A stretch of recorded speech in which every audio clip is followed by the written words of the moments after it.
27واں پارہ قرآن مجید کی سورہ نمبر 57 سورہ الحدید پر خطبات جمعۃ المبارک میں ہماری گفتگو کا سلسلہ جاری ہے، اور اس سورہ مبارکہ کی ابتدائی 6 آیات تک ہماری بات مکمل ہو چکی ہے۔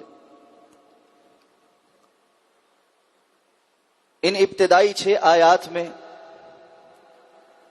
اللہ تعالی نے اپنا مختصر لیکن جامع تعارف کروایا ہے۔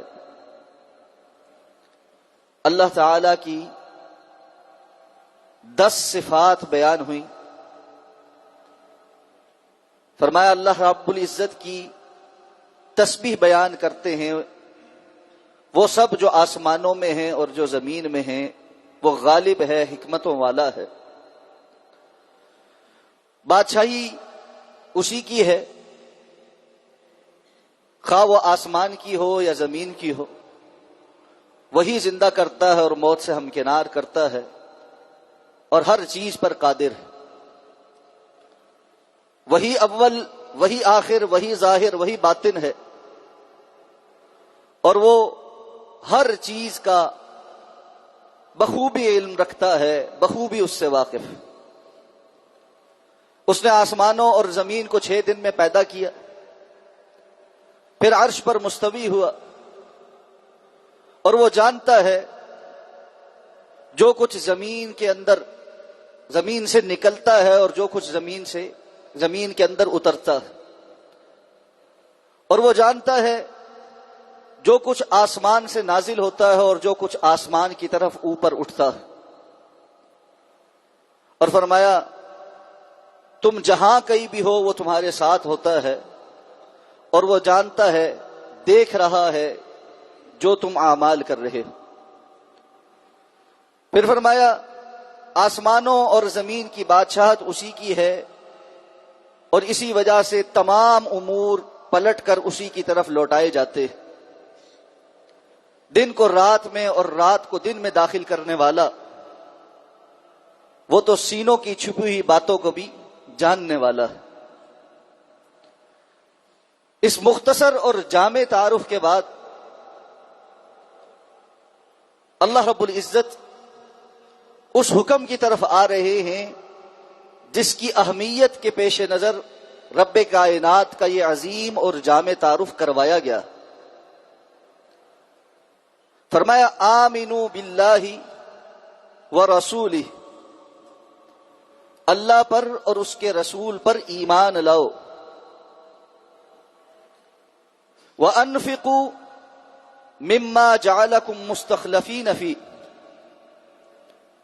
اور اس میں سے خرچ کرو جس کا ہم نے تمہیں جانشین بنایا۔ فَالَّذِينَ آمَنُوا مِنْكُمْ، تو پس جو لوگ تم میں سے ایمان لاتے ہیں، وَأَنفَقُوا، اور خرچ کرتے ہیں، لَهُمْ أَجْرٌ كَبِيرٌ، ان کے لیے بڑا اجر ہے۔ پھر فرمایا وَمَا لَكُمْ لَا تُؤْمِنُونَ بِاللَّهِ، تمہیں کیا ہو گیا ہے کہ تم اللہ پر ایمان نہیں لاتے ہو۔ وَالرَّسُولُ يَدْعُوكُمْ، جبکہ رسول تمہیں پکارتے ہیں، دعوت دیتے ہیں، لِتُؤْمِنُوا بِرَبِّكُمْ، کہ تم اپنے رب پر ایمان لاؤ۔ وَقَدْ أَخَذَ مِيثَاقَكُمْ، اور جبکہ وہ تم سے پختہ عہد لے چکا، ان کنتم مؤمنین، اگر تم واقعتاً ایمان لانے والے ہو۔ اللہ تعالی نے اپنے تعارف کو بیان کرنے کے بعد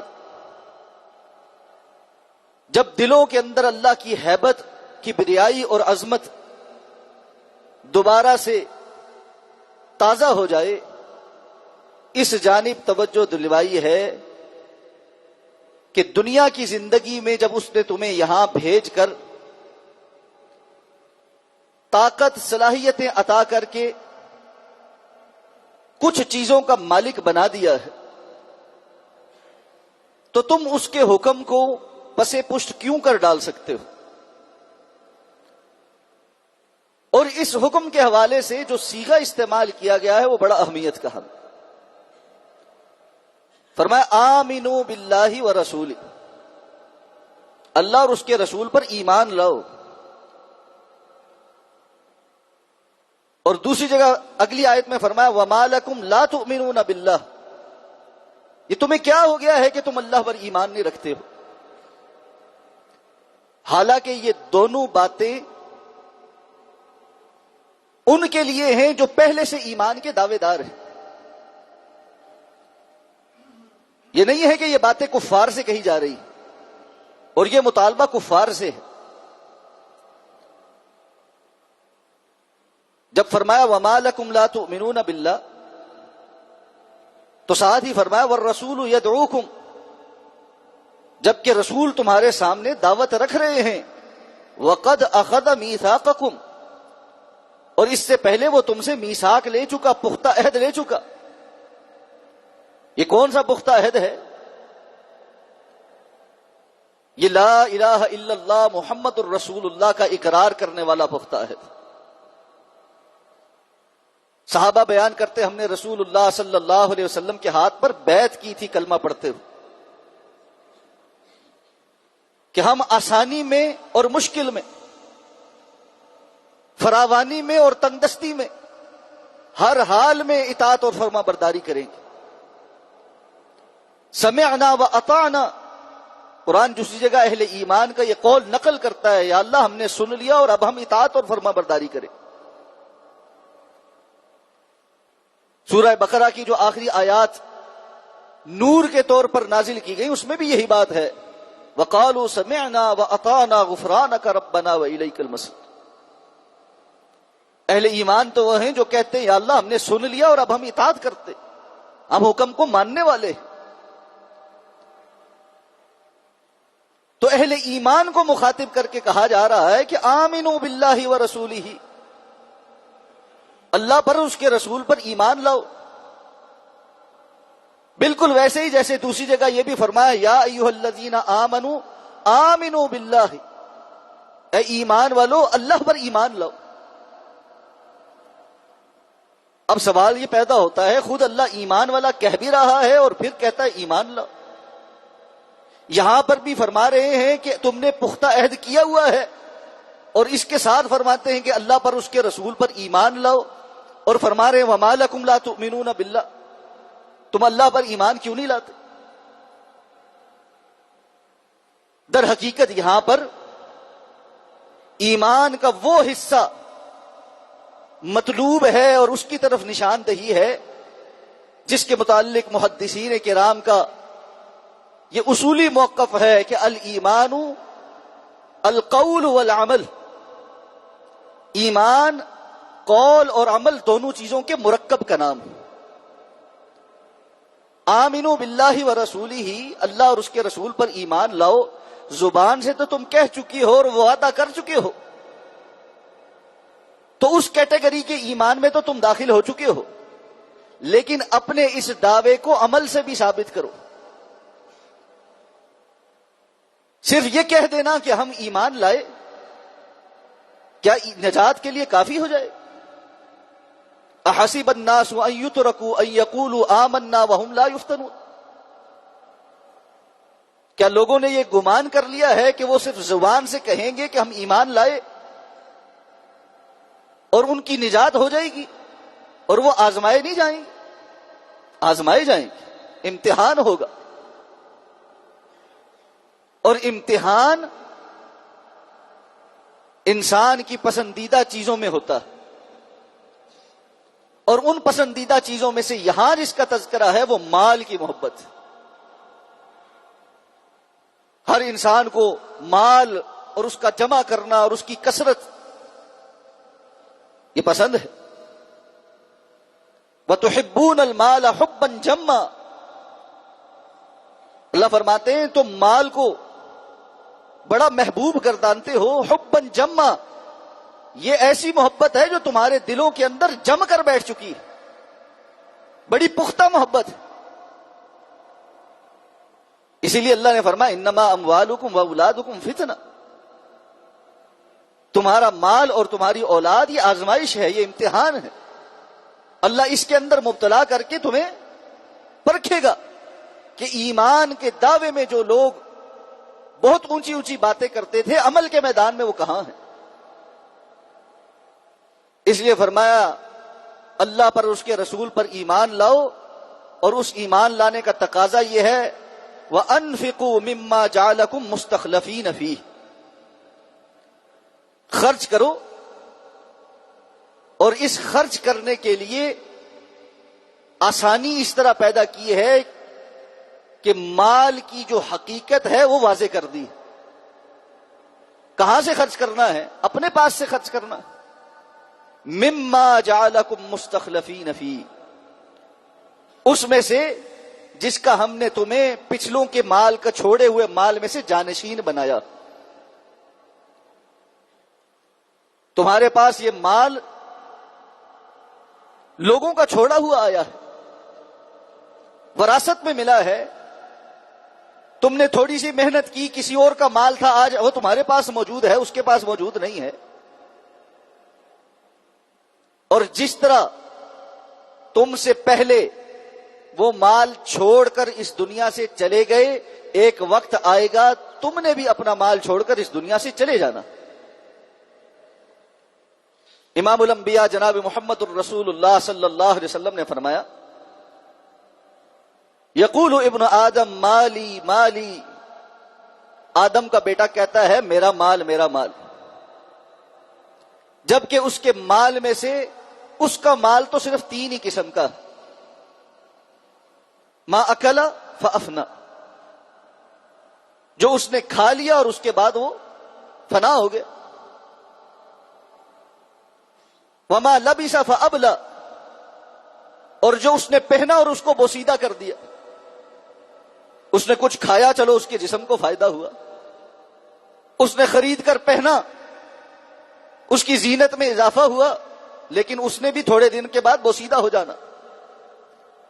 تو کھانے والا بھی تھوڑی دیر کے بعد ختم، پہننے والا بھی بوسیدہ ہو کر ختم۔ اور آپ نے فرمایا وہ جو اس نے اللہ کے راستے میں خرچ کر لیا اور محفوظ کر لیا، اس کے مال میں سے حقیقتاً جو باقی ہے وہ صرف وہ ہے جو اس نے خرچ کیا اللہ کے راستے میں۔ آپ نے فرمایا جو باقی، جس کو یہ باقی سمجھتا ہے فَهُوَ تَارِكٌ لِلنَّاسِ، وہ تو یہ لوگوں کے لیے چھوڑ کے جانے والا ہے، وہ تو دوسروں کا۔ تو اللہ فرماتے ہیں اس میں سے خرچ کرو جو ہم نے تم تک پہنچایا ہے، اور یہ قانون اٹل ہے، جس طرح تم تک پہنچا ہے تمہارے جانے کے بعد کسی اور کے ہاتھ میں آ جائے گا، اس سے پہلے کہ کسی اور کے ہاتھ میں آ جائے، جو اللہ نے مہلت دے رکھی ہے تب خرچ کر لو۔ دوسری جگہ فرمایا انفقوا من قبل ان یاتی یوم لا بیع فیہ ولا خلۃ ولا شفاعہ، اس دن کے آنے سے پہلے پہلے خرچ کر لو، جس دن جب بندہ اللہ کے حضور پیش ہوگا تو کوئی تجارت لین دین نہیں چلے گی، نہ کوئی دلی دوست ہوگا نہ کوئی سفارشی ہوگا، وہاں اللہ کے لیے اخلاص کے ساتھ کیا ہوا عمل ہی کام آئے گا۔ اور بعض لوگوں کی کیفیت بیان کی، فرمایا اے ایمان والو لا تلہکم اموالکم ولا اولادکم عن ذکر اللہ،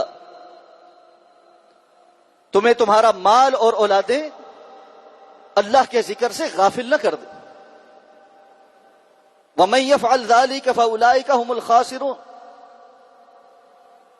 اور جو مال اور اولاد کے پیچھے لگ کر اللہ کے ذکر سے غافل ہو گیا، اصل خسارے میں یہ ہے۔ بندہ مال کے پیچھے اس لیے دوڑتا ہے خسارہ نہ ہو جائے، نقصان نہ ہو جائے۔ اگر اس کے پیچھے دوڑتے دوڑتے اللہ کو بھلا بیٹھا ہے تو اسے جان لینا چاہیے وہ پہلے ہی خسارے میں۔ وَأَنفِقُوا مِمَّا رَزَقْنَاكُمْ، خرچ کرو، اور خرچ کرتے یہ یاد رکھو تم خرچ اس میں سے کر رہے ہو جو ہم نے تمہیں رزق دیا، تمہارا اپنا کچھ نہیں ہے۔ اور انسان کی فطرت ہے، کسی کا مال خرچ کرنا آسان ہوتا ہے، اپنا خرچ کرنا مشکل ہوتا۔ مال مفت دل بے رحم، لوگ سرکاری املاک کو بے دریغ استعمال کرتے ہیں کہ سرکار کا پیسہ ہے، سرکار کی چیز ہے، سرکاری بجلی آ رہی ہے بس ٹھیک ہے، سرکاری گاڑی ہے چلتی رہے، سرکاری پیٹرول جل رہا ہے چلتا رہے، کون سا جیب سے جا رہا ہے؟ اور وہی بندہ ایک ایک لائٹ بند کر رہا ہوتا ہے جب وہ گھر کے اندر ہوتا۔ تو مال مفت دل بے رحم۔ اللہ فرماتے ہیں تھوڑا سا یہ تصور اللہ کے راستے میں خرچ کرتے ہوئے بھی قائم کرو کہ تمہارا کون سا اپنا ہے، کون سا پلے سے آیا ہے۔ انفقوا مما رزقناکم، جو ہم نے تمہیں رزق دے رکھا ہے اسی میں سے تو مطالبہ ہے، خرچ کرو۔ من قبل ان یأتی احدکم الموت، اس سے پہلے کہ تم میں سے کسی کو موت آ دبوچے۔ فیقول ربی لولا اخرتنی الی اجل قریب، تو وہ یہ کہتا بھی رہے میرے رب مجھے کاش تھوڑی سی مہلت مل جاتی، قریب کے وقت تک، بہت زیادہ وقت بھی نہیں، تھوڑا سا وقت اور دے دیں تو میں کیا کروں گا؟ لأصدقن، میں ضرور بضرور صدقہ کروں گا اور میں صالحین میں سے ہو جاؤں۔ اللہ فرماتے وَلَن يُؤَخِّرَ اللَّهُ نَفْسًا إِذَا جَاءَ أَجَلُهَا، جب کسی نفس کا موت کا وقت آ جائے، اجل آ جائے، ہرگز وہ وقت ٹلتا نہیں ہے۔ تم نے جو کچھ کرنا تھا وہ اللہ کے بڑے علم میں ہے، اللہ سے چھپا ہوا نہیں۔ جو 60-70 سال کی زندگی دی تھی اس میں کچھ نہیں کیا، وہ 10 منٹ میں اور کیا کر لینا، 1 گھنٹے میں، 1 سال میں اور کیا کر لینا ہے، وہ بخل وہیں رہنا۔ اور یہاں مفسرین کرام نے لکھا ہے کہ اللہ تعالیٰ فرماتے ہیں یہ مرنے والا اس موقع پر جب وہ اللہ کے حضور پیش ہو چکا ہوتا ہے تمنائیں کر رہا ہوتا ہے کہ کاش تھوڑی مہلت اگر آپ اور دے دیں تو میں نیکی کا ایک کام کر کے آتا ہوں۔ وہ یہ بھی تو کہہ سکتا تھا نا اللہ مجھے مہلت دے، میں نماز پڑھ کے آتا ہوں، میں روزہ رکھ کے آتا ہوں ایک دن، کتنے ہی نیکی کے اور کام ہیں، لیکن وہ ان سب کو چھوڑ کر یہ کہے گا لأصدقن، یا اللہ مجھے تھوڑی مہلت دے، میں صدقہ کر کے آتا ہوں، میں مال خرچ کر کے آتا ہوں۔ اس لیے کہ جنہوں نے خرچ کیا ہوگا وہ ان کے احوال دیکھ رہا ہوگا کہ اللہ نے ان کو کیا مقام اور مرتبہ دی۔ لیکن اب تمنا کرنے سے کچھ نہیں ہو سکتا، اب تو وہ دوسروں کا مال، اس کا تو رہا نہیں۔ اور کتنے ہی لوگ ہیں جو دنیا میں وصیتیں لکھوا کے جا رہے ہیں۔ ٹھیک ہے، یہ جائز ہے، درست ہے، اپنے مال میں سے 1/3 کی وصیت لکھوا سکتے ہیں، لیکن میں ہمیشہ یہ گزارش کرتا ہوں 1/3 کی وصیت لکھوانے والا خود اپنی زندگی میں اتنی دل میں وسعت نہیں پا رہا تھا کہ اپنے لیے یہ 1/3 مال آگے بھیج سکے، یا جس کی وہ وصیت کر رہا ہے وہ مال خرچ کر سکے۔ اپنی زندگی میں تو اس کو مٹھی میں دبا کے بیٹھا رہا، اور سانس بند ہو جانے کے بعد وہ توقع کر رہا ہے کہ دوسرے اس کے بہاف پر خرچ کریں گے۔ بڑے تھوڑے لوگ ہیں جن کے پیچھے ایسے خیر والے ہوتے ہیں جو ان وصیتوں کو پورا کرتے، وگرنہ لوگوں کے تو خون سفید ہو جاتے۔ بھائی بہنوں کا حق مار کر، آنکھیں بند کر کے، وراثت ہڑپ کر کے آ کر لمبے لمبے سجدے دے کر سمجھتے ہیں کہ اللہ کے ہاں معافی ہو جائے گی۔ ایسے ظلموں کی معافی سجدوں سے نہیں ملتی، حساب بے باک کرنے سے ملتی ہے، حق ادا کرنے سے ملتی۔ اس خیال میں کوئی نہ رہے کہ دوسروں کا حق غصب کر کے چند سجدے اور تسبیحات اس کو ان تمام حقوق سے معافی دلا دیں گی، یہ حق ادا کرنے پڑے۔ تو فرمایا اس میں سے خرچ کرو جس کا ہم نے تمہیں جانشین بنایا، اور ساتھ تعریف کی اب جو ایمان لائے ہیں، اور یہاں پر بھی وہ ایمان زبانی ایمان مراد نہیں، وَأَنفَقُوا، اور انہوں نے اس ایمان کا عملی تقاضا پورا کرتے ہوئے اللہ کے راستے میں خرچ کیا ہے. تو یہ وہ لوگ ہیں جن کے لیے اللہ نے فرمایا لہم اجر کبیر، ان کے لیے بڑا اجر ہے.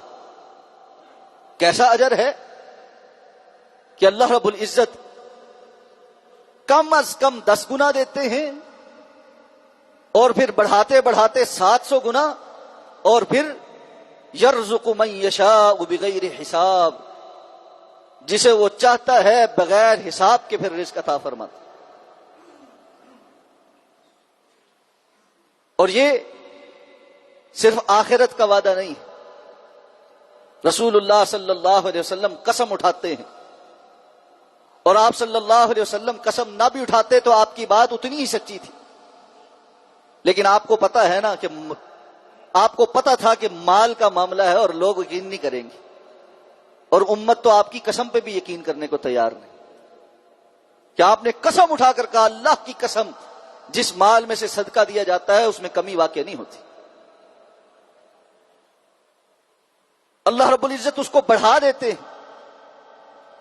یمحق اللہ الربا ویربی الصدقات، اللہ فرماتے ہیں اللہ سود کو مٹاتا ہے، ختم کر دیتا ہے، سودی مال کو برباد کر دیتا ہے. ویربی الصدقات، یہ جو صدقات ہیں اللہ کے راستے میں خرچ کیا ہوا مال ہے، اس بندے کے مال کو اللہ رب العزت بڑھوتری عطا فرماتا. آپ صلی اللہ علیہ وسلم نے فرمایا تم میں سے جب کوئی بندہ اللہ کے راستے میں خرچ کرتا ہے، اللہ رب العزت اس صدقے کو اپنے دائیں ہاتھ میں قبول کرتے اور اس کو بڑھانا شروع کرتے ہیں، اس کے صدقے کو پالنا شروع کرتے ہیں. بالکل اس طرح آپ نے مثال دی جس طرح تم میں سے کوئی بچڑا پالتا. پہلے وہ چھوٹا سا ہوتا ہے اور وقت گزرنے کے ساتھ وہ ایک تنو مند بیل بن جاتا ہے، طاقتور بیل بن جاتا ہے. بالکل اسی طرح اللہ رب العزت تمہارے دیے ہوئے مال کو پال پوس کر بڑھا کر اپنے فضل سے کئی گنا بڑھا کر واپس کرتے. اور انسان کو قیامت کے روز اس کے بعض اعمال کا جب اجر دکھایا جائے گا تو وہ حیران ہوگا کہ میں نے تو یہ کیا ہی نہیں تھا، اتنا بڑا اجر کا کوئی کام تو میں نے نہیں کیا. یہ ہے لہم اجر کبیر. اس دن اللہ ان کو بتائے گا کہ نہیں، یہ تمہارا وہ خرچ کیا ہوا ہے جس کو اللہ نے بڑا بنا دیا. اب اس کے باوجود بھی جب انسان کا دل مائل نہیں ہوتا نا، تو اب اس آیت کو پڑھیں وَمَا لَكُمْ لَا تُؤْمِنُونَ بِاللَّهِ، تمہیں کیا ہو گیا ہے کہ تم اللہ پر ایمان نہیں رکھتے. اس آیت کو جوڑیں اس آیت کے ساتھ الشیطان یعدکم الفقر، شیطان تم سے فقر کے وعدے کرتا ہے. یہاں وعدے سے مراد ڈراوے ہیں. وَيَأْمُرُكُمْ بِالسُّوءِ وَالْفَحْشَاءِ، اور وہ تمہیں برائی کے اور فحاشی کے کاموں کے حکم دیتا ہے. فیشن پر، برائی کے کاموں پر، فحاشی کے کاموں پر، اپنے نفس کی خواہشات کی تکمیل پر ہزاروں خرچ ہو جاتے ہیں، کوئی پتہ نہیں چلتا. 5000 کا نوٹ مارکیٹ میں کچھ خریدتے بہت چھوٹا سا لگتا ہے، اور 1000 روپے کا نوٹ کسی غریب کو، کسی قرابت دار کو اللہ کے راستے میں اللہ کے دین کی خدمت کرنے والے کو مسجد کے اندر دیتے ہوئے ایک دم بہت بڑا ہو جاتا. ایک دم ہمیں لگتا ہم نے بہت بڑا کام کر دیا. واللہ یعدکم مغفرۃ وفضلا، اور اس کے مقابل اللہ کا بھی تم سے ایک وعدہ ہے. اللہ تم سے تمہاری بخشش کا اور اپنے فضل کا وعدہ کرتا. اور اللہ کے رسول صلی اللہ علیہ وسلم فرمایا کرتے تھے اللہم ابسط علینا من برکاتک ورزقک ورحمتک وفضلک فإنہ لا یملکها الا انت. یا اللہ اپنی برکتیں، اپنا حلال رزق، اپنی رحمتیں اور اپنا فضل ہمارے لیے وسیع کر دے، کھول دے ہمارے لیے. اس لیے کہ ان ساری چیزوں کا آپ کے علاوہ کوئی مالک نہیں. اس لیے فرمایا وَمَا لَكُمْ لَا تُؤْمِنُونَ بِاللَّهِ، تمہیں کیا ہو گیا ہے، تم اللہ پر ایمان کیوں نہیں لاتے؟ اللہ کی بات کا تمہیں یقین نہیں، باوجود اس کے کہ رسول تمہیں اس طرف دعوت دیتے ہیں بار بار. اللہ کے رسول قسمیں اٹھا اٹھا کر بتاتے ہیں تمہیں کہ جی اس میں کمی نہیں ہوگی. تو ساتھ فرمایا باوجود اس کے کہ تم پختہ عہد کر چکے ہو کہ ہم مانیں گے، اطاعت کریں گے، فرما برداری کریں گے، لیکن کتنے لوگ عملی میدان میں مانتے ہیں یہ ہمارے سامنے. اب فرمایا هو الذی ينزل علی عبدہ آیات بینات، وہی ذات ہے جو اپنے بندے کے اوپر واضح آیات نازل کرتی ہے. کس لیے؟ لیخرجکم من الظلمات الی النور، اللہ نے یہ آیات تمہارے لیے نازل کیے ہیں، رسول اللہ صلی اللہ علیہ وسلم کی وساطت سے تم تک پہنچی ہیں، تاکہ تمہیں اندھیروں سے نکال کر اللہ نور کی طرف لے آئے. یہ کون سے اندھیرے ہیں اور کون سا نور ہے؟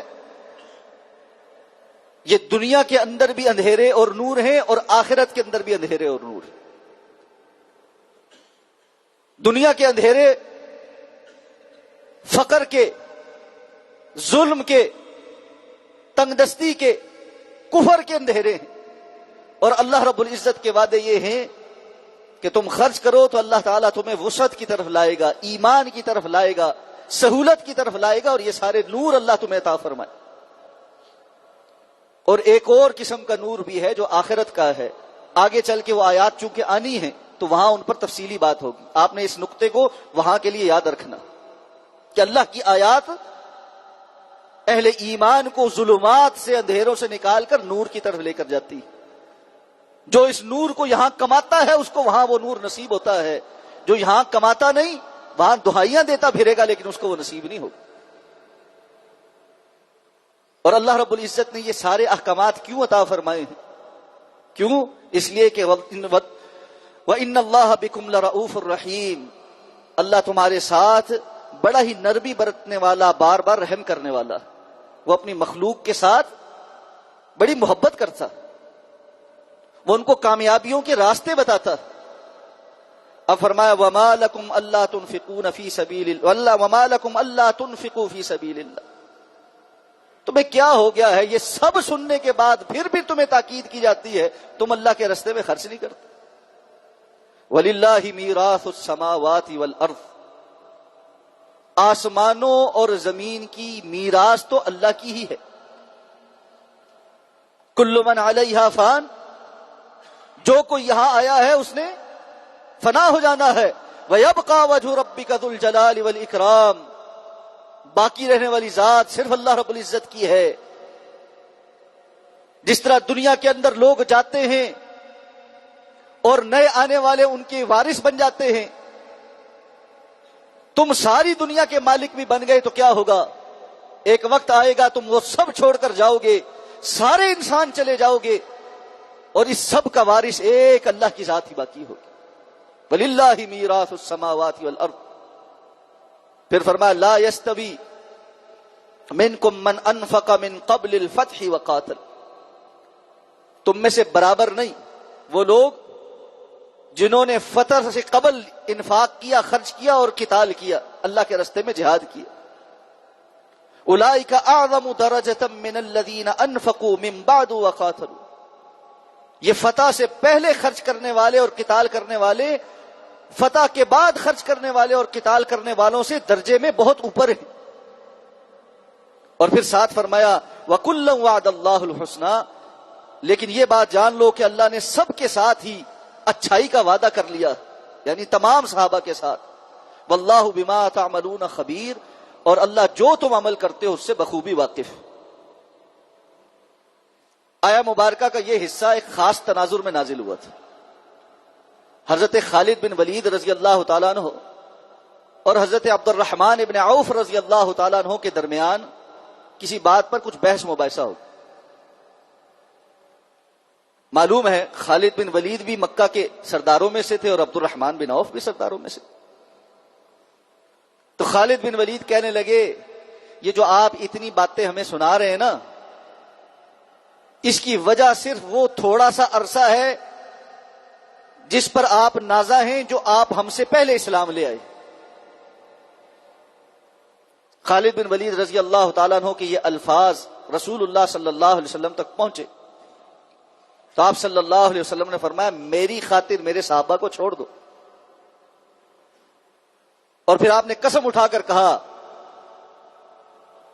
وہ لوگ جنہوں نے فتح سے پہلے خرچ کیا اور قتال کیا، آج تم فتح کے بعد احد پہاڑ جتنا سونا بھی اللہ کے رستے میں خرچ کرو، ان میں سے کسی ایک کے 1 سا یا نصف سا کے برابر دیے ہوئے غلے کا بھی مقابلہ نہیں کر سکتے۔